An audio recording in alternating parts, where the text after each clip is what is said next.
Hello, BookTube! A video that's been a year in the making, and hopefully maybe won't be a year in the editing. It's my 2020 books video, where I do a kind of a little bit of a review of books in my books in 2020. It was a tough reading year because of, hey, this little thing called the pandemic kind of definitely mucked about, and there is that theme in some of the stuff, but surprisingly I seem to have gotten through an okay number of books for the year. I won't bother you with numbers because I doubt if I have an accurate number anyways. So I've got a couple of categories here that I'm just going to run through to try and kind of squash myself down. I've got the most forgotten books, the least liked books, the books I most wished that I had actually reviewed at the time I read it, and because I didn't review it then, I'm probably not actually going to review it now. My favorite books, a brief discussion about series, because I did a couple of series, some of which I reviewed over extensively, and some of which I didn't review at all. And then I will finish that up with the top 3 books of my reading year on a completely subjective scale, which of course, it's BookTube. Everything is subjective except if you're Steve, in which case you're just objectively correct. So yeah, okay, let's start off the categories. Let's start off good, negative, least liked books. Least liked books in no particular order. Zombie Fallout. Speaking of Steve Donahue, he was talking about this series by Mark Tufo, and I picked up the first one in the series, and I found it cram full of kind of macho bullshit and some fairly glaring kind of point of view errors, what I thought were errors, and just the kind of the macho bullshit just sort of outweighed sort of some of the fun bits of it. In the end, it was just like, okay, I read one and I don't want to read any more of that. Number 2 was The Space Adventures of Kirk Sandblaster, which actually I heard on Dane Cobain's channel. This is not me dissing these guys, because, hey, they've actually steered me really well in years past and in other bits of this section, but, sometimes things just don't hit. For The Space Adventures of Kirk Sandblaster, it is a Douglas Adams Hitchhikers to the Guide to the Galaxy pastiche, a kind of it's a spacefaring comedy where Ollie Jacobs has definitely read Douglas Adams' more seminal work, and doesn't really do it that well. It's pretty choppy, and what is there is definitely just sort of a faded carbon copy of Douglas Adams. So yeah, just not my thing. Number 3 was Black Mesa. Black Mesa by Ralph Cotton, who is, holy cow, a one of these guys who is a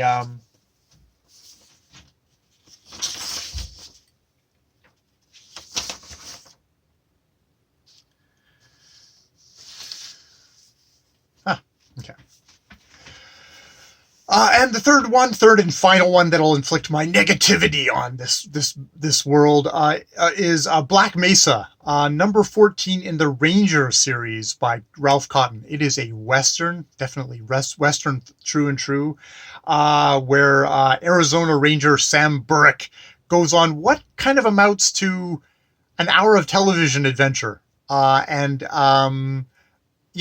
in itself is fine, but it was just like, even for an hour of television, it would have been completely by the numbers, unsurprising.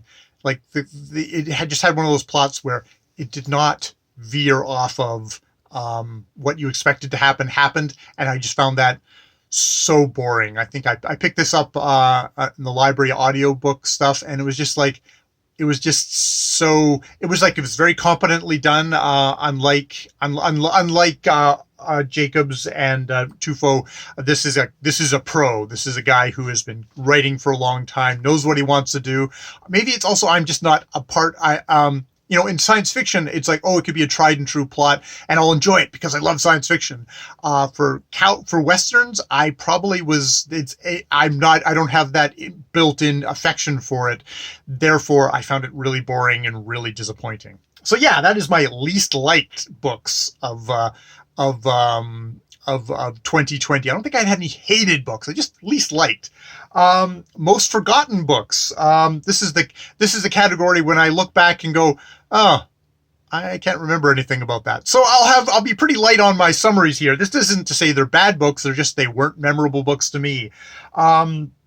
For me, I've got two. I've got The Changeling by Victor LaValle. A kind of an urban.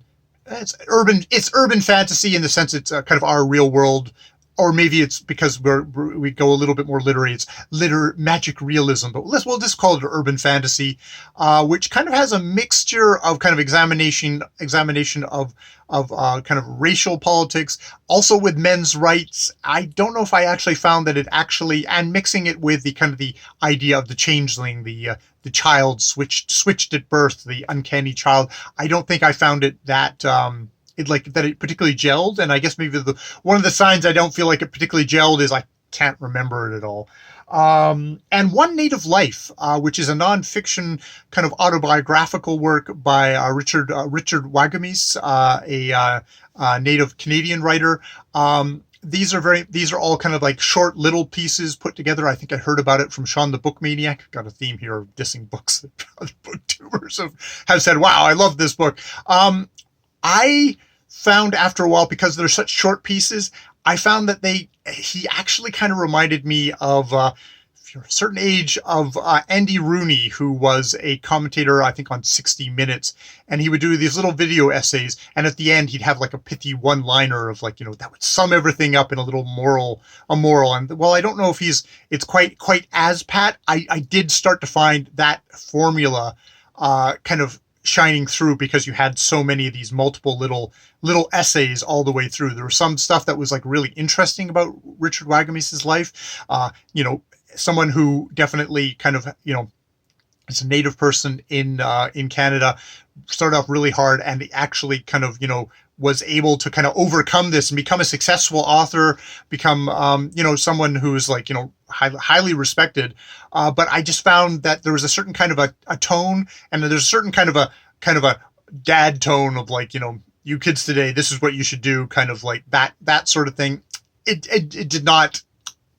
I've sort of, I remember the stuff I didn't like, and I've sort of forgotten a lot of the kind of the positive things. Where there were positive things there, but it's slipping away. It's slipping away. So, okay. And then the books that I actually really did like, and I wish that I had reviewed, in 2020, but for whatever reason I didn't. There's actually a good hunk of books, actually in my reading that I never got to a review for, just because probably mentally I was just not there for 2020.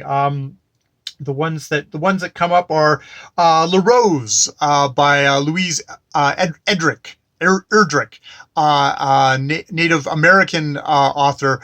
This one set on a North Dakota reservation, where at the very opening of the book, a child is accidentally shot and killed. And kind of the solution that comes up with is that the child of from the family of the shooter goes to the family who is really broken up, really messed up, to kind of try and affect some kind of a healing. And that's La Rose. And Edric does a thing of also kind of skipping back in time to all the other La Roses in this family, kind of giving you kind of just a really rich portrait of these people, of this world, of the kind of the history, doing that thing that I think really great literature can do, which is like make you actually immerse you in this world and really get a good sense. And was really struck by, there's characters in this book that start off you think are quite despicable, but as you go along, it's like, oh, you get to know them, and like, their actions haven't changed, but your understandings are deepened. It's that was a real highlight, and one that I wish I'd reviewed at the time. And this is about as much as I'm going to get there. Broken Slate is a fantasy novel set in the far future on on a planet sort of based on kind of almost Roman, on kind of a Roman civilization. It's um,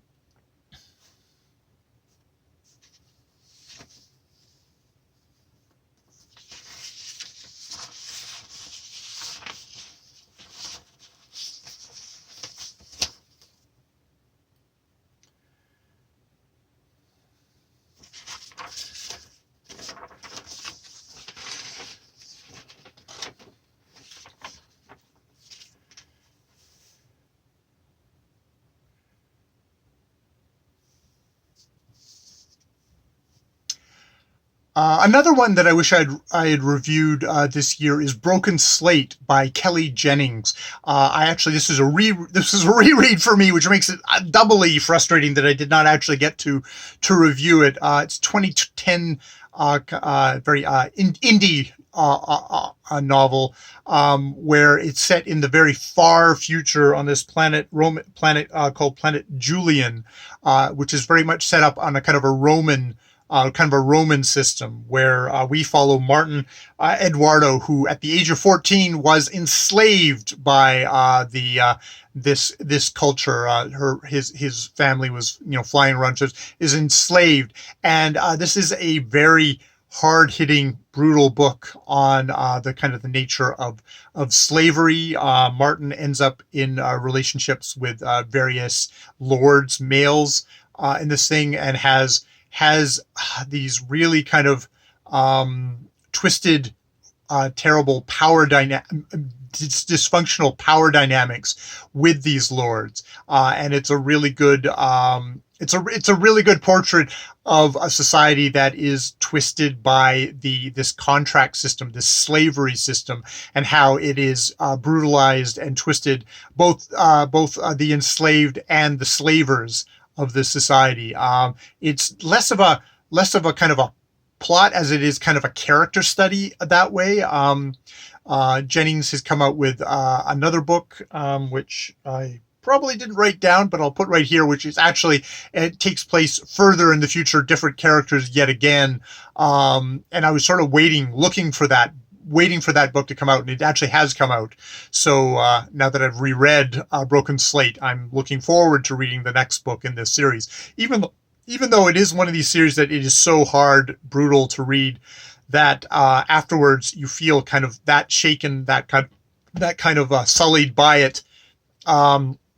That it probably did take me that long to come back and reread it again, but it's disturbing. And it should be disturbing. So yeah, that's Broken Slate. The final one, we'll go with The Hill of Dreams by Arthur Machen. I did The Great God of Pan a while ago, and this one is kind of delves into the same kind of pagan unconsciousness stuff. This one is actually semi-autobiographical. It was published in 1907 and shows a writer who kind of gets exposed to kind of pagan visions at this Roman fort. It seems to be like a road not traveled by Machen, of somebody who kind of descends into further and further kind of visions and delusions and self-isolations. It's got that just kind of the dripping with kind of atmosphere and kind of clotted prose. It's like one of those things that you're going to have to kind of enjoy that kind of thing to get into that. If you're like your clean minimalist prose, do not try. Arthur Machen is not the dude for you. So yeah, that is probably my most wished I'd reviewed novels of the thing. I was going to pick like what was my favorite review, or the one that was like I had the most fun doing this thing, not most successful. And I think that was probably during ShakeTube when I did Venus and Adonis, which it's one of Shakespeare's long poems. It's problematic, as the kids say, with its views on kind of I don't know if you courtly love, romance, a lot of non-consensual stuff going on in this poem. A lot of horrible kind of power dynamics going on in this poem. I loved kind of getting in and kind of really digging into that poem. And I also loved the conversation that I got. Kind of from that, Roz at Scaladandaling about the books and others, just like kind of having a discussion about this work. It was like, that whole experience makes that my most favorite review of the year for myself. I did a heck of a lot of series during 2020. This is 10 books of the Barsoom novels of Edgar Rice Burroughs, a science fiction fantasy planetary romance on Mars. With adding a movie and Gulliver of Mars, and I'm still reading at the moment Journey to Mars by Gustavus W. Pope, a exposition heavy book, which I'm wading my way through at the moment. It's starting out with kind of a trilogy of John Carter at the beginning with Princess of Mars, Gods of Mars, and Warlord of Mars. Probably, I think one of my favorite of the series has got to be kind of the Mastermind of Mars, Synthetic Men of Mars bit of it with Thova. What's the hell? Razthava, mad scientists swapping bodies, but also in Synthetic Men of Mars, there being a vat of that he would grow men, thus Synthetic Men of Mars, and indeed swap one of the hero getting swapped into this horribly ugly, deformed dude's face for that. And also just a vat of organic matter that's spreading out, and is in danger of like engulfing the entire planet. It was just like such a fun series, such a fun series. I might at some point come back and do number 11, which is really the only Edgar Rice content in there is like one story. One story in there is actual Edgar Rice Burroughs. I might come back to that, but it seems like such an afterthought. I don't know. The other thing that I my other big series that I talked about again and again on the thing was the Standalone Trollops, which this is a Lonely Trollop series, which is a creation of Steve Donahue. Steve Donahue started off this series of Lonely Trollops and went for a good bit of the year. I think there was like The Way We Live Now, American Senator, Claverings, and Mr. Scarborough's Family. I all kind of read along with Steve and all of us, all the Donahueites. And really enjoyed that, but he kind of bowed out at that point, and I continued on. I wanted a whole year of Trollope novels. So The Editor's Tale, Cousin Henry, Mrs. Mackenzie, He Knew He Was Right, Lady Anna, and Orley Farm. It was just such a joy to kind of immerse myself in Anthony Trollope, very different writer than Edgar Rice Burroughs.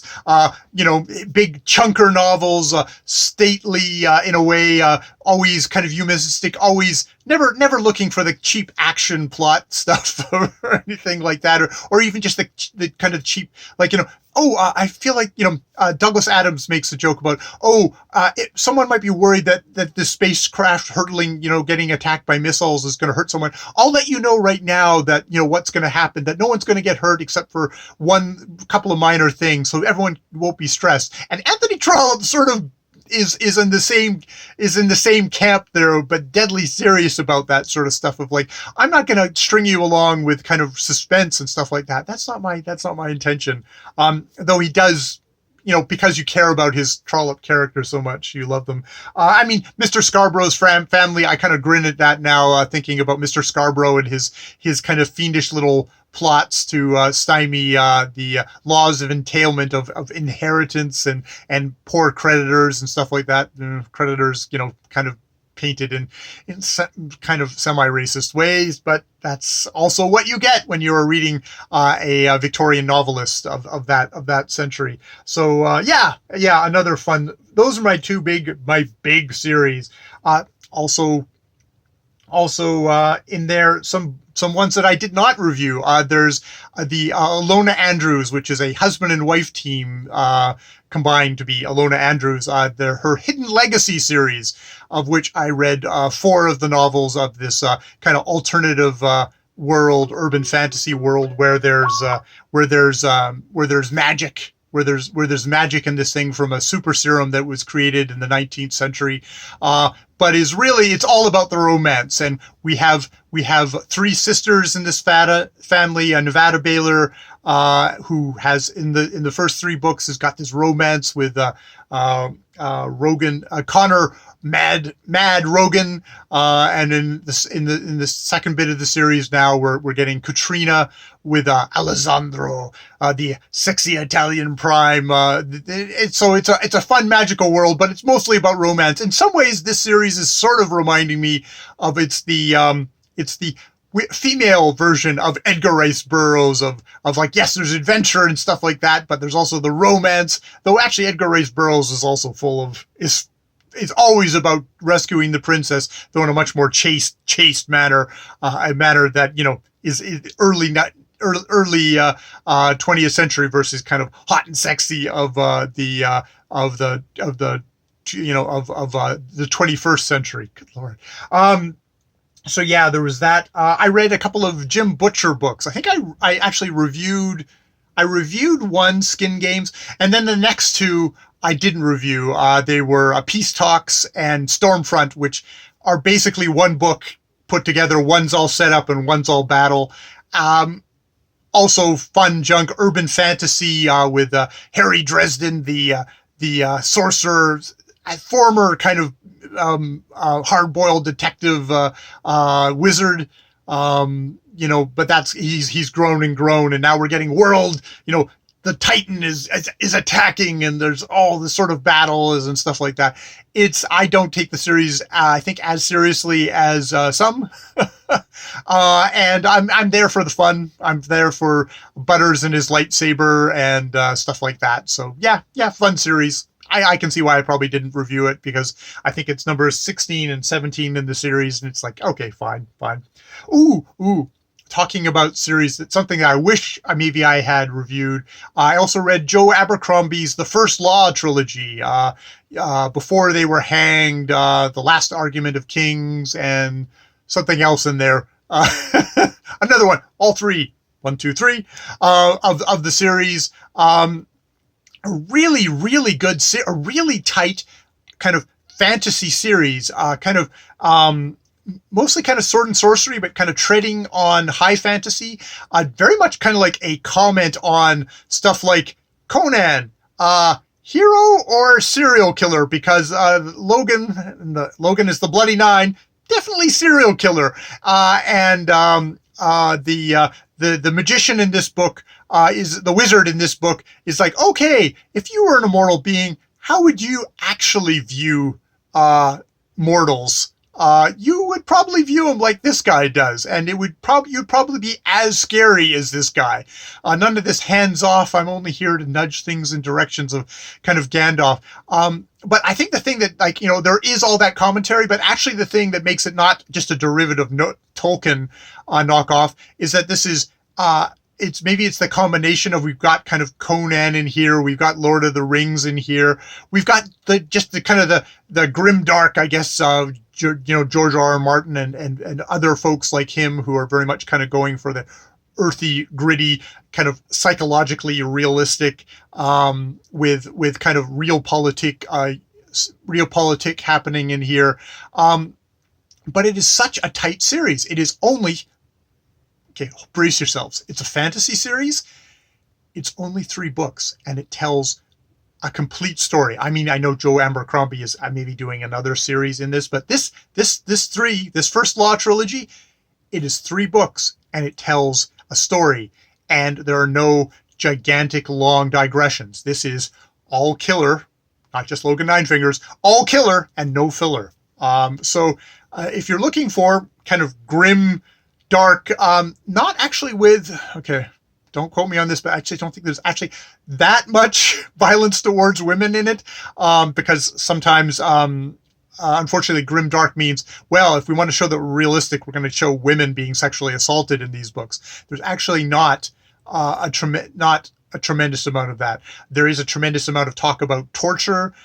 There's a tremendous talk about kind of the consequences of living a horribly violent lifestyle. I think someone like Logan Ninefingers, who is sort of a Conan in a way, is kind of a good thing of like, yeah, if you survive long enough being kind of a Conan figure, you are despised by enemies and friends alike, and they all fear you, and they're not wrong. You find out as you go along in this series. I'm really thrilled to have finally gotten around to Joe Abercrombie. I'd heard a lot about him, but I was like, oh, grimdark. But like, wow, 3 books that tell one complete story. I can't enthuse so much about that. Usually it's 3 books. Like for Brandon Sanderson, that's just him clearing his throat to start his 17-book series or whatever the hell it is. So yeah, okay. Let me go on to my top 3 books, though we'll get some other stuff back in here. We'll come back in here. My top 3 books of the year, I think, looking back. What did I enjoy the most? What were my top reading experiences? Sometimes this won't mean that they're maybe the best books ever, but they're the top 3 books to me. I think I'll start off with number 1, which is Clearing the Plains, which happily has a connection to another booktuber where I'm not shitting on them. Sorry, everybody. I did a buddy read with Sean the Bookmaniac of Clearing the Plains, which is a nonfiction book talking about there's a lot of background in it, but basically the crux of the book is how the Canadian government starved through policies of starvation, cleared the Canadian plains for the opening up of Canada, for the creation of Canada. How they dishonored treaties and they starved Native people out of the plains onto reserves. And I think this is just like it's an important book to me, just as it was just such a solid bit of scholarship with the evidence. Not always the best, like, as a book. Dasychuk isn't like the greatest in the way of a storyteller, which I think is actually an important thing in is as important a thing in nonfiction as it is in fiction, because if you can't carry a reader along. But I think that just the sheer power of the material carries the book along, and made it so important to me, really kind of shaping my conception of my country, the country that I live in, and just what actions my life and the lives of everyone around me are based upon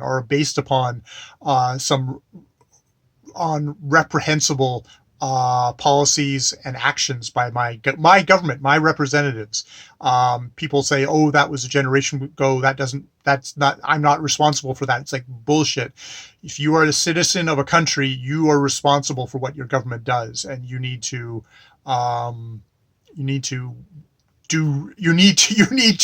know about that, and you need to act on that. And so, yeah, that was definitely one of my top reads. The second book, to change subjects very quickly, and I just reviewed this on this channel, is Harriet the Spy. It is a children's book following Harriet M. Welsh, a budding writer who writes down everything about all the people around her in very brutal, 100% truth, but with no not much in the way of, not in the way of consequences, but also maybe lacking a little in the way of empathy towards these people. It's the cold view from above.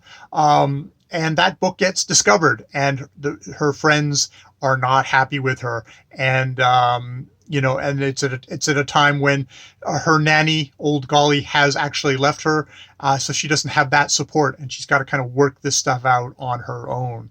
And this was a reread for me, read because I was reading Sometimes You Have to Lie, which is a biography of Louise Fitzhugh, a book that posits exactly how radical this lesbian author was in her worldview, and how she was able to to slip what are very kind of helpful, but could be potentially seen as subversive ideas into her children's book, in an artistic way, in a way that you're never thinking this is somebody who is preaching to me, trying to tell me this is what you should do, kid. This is like, no, it's like, hey kid, life is fucking hard, and you need to get all the information you can, and that look around and see how the many ways to live.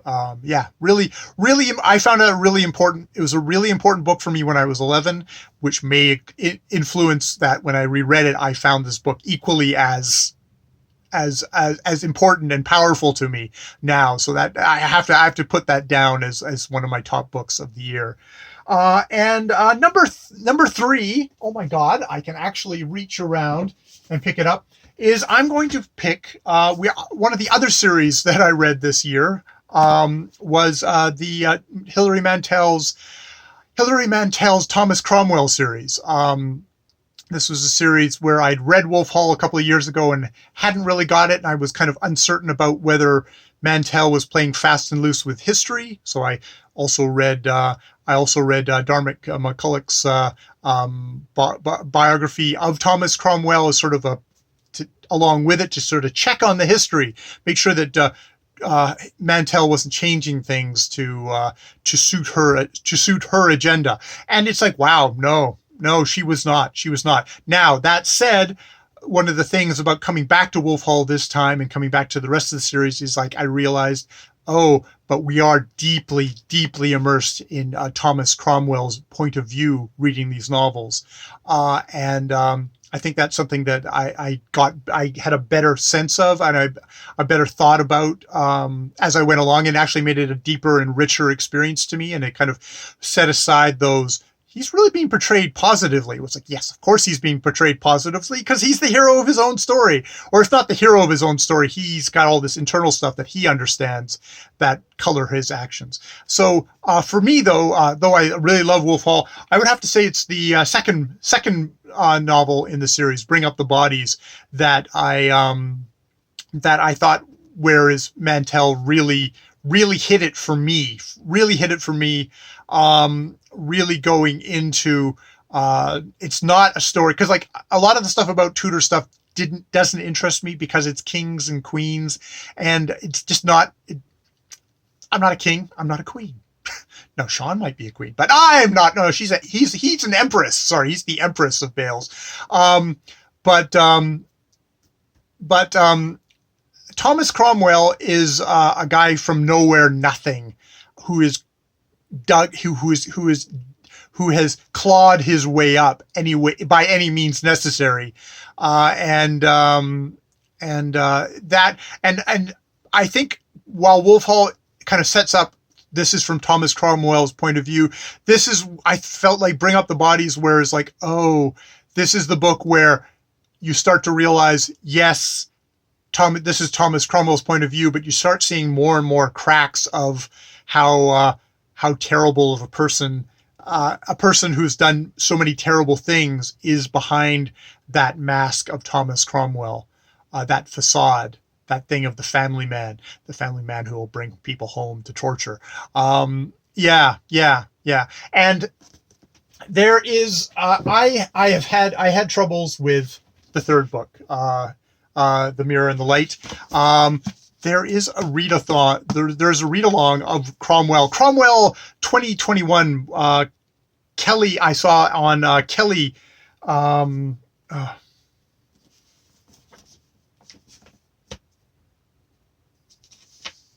Kim.